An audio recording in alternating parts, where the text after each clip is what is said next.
Hello friends, union budget 2026 అయితే వచ్చేసింది. నిర్మలా సీతారామన్ గారు ఈసారి బడ్జెట్ లో అయితే యూత్ కోసం, కంటెంట్ క్రియేటర్స్ కోసం, గేమింగ్ వాళ్ళ కోసం ఒక గుడ్ న్యూస్ అయితే చెప్పారన్నమాట.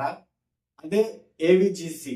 ఏవిజిసి అంటే ఏంటి, దీని వల్ల మనకు వచ్చే ఉపయోగాలు ఏంటి, దీనికోసం ఎంత బడ్జెట్ ను కేటాయించారు అనేది ఈ వీడియోలో తెలుసుకుందాం. ముందుగా ఈ వీడియో చూసేయండి.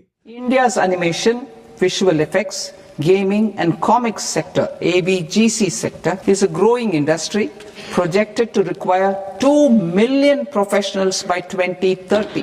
I propose to support the Indian Institute of Creative Technologies, Mumbai, in setting up ABGC Content Creator Labs in 15,000 secondary schools all over the country and 500 colleges.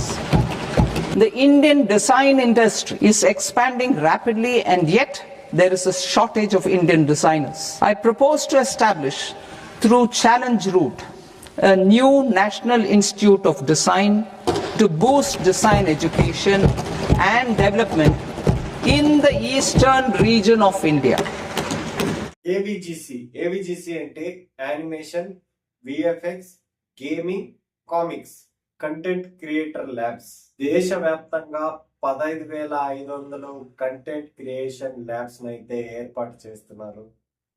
అంటే ఇంకా విఎఫ్ఎక్స్ కానీ, గ్రాఫిక్స్ కానీ, వీడియో ఎడిటింగ్స్ కానీ అన్ని school నుంచినే నేర్చుకోవచ్చు. ఈ information కనుక మీకు నచ్చినట్టయితే మన ఛానల్ ఇప్పుడే సబ్స్క్రైబ్ చేసుకొని కమెంట్ చేయండి.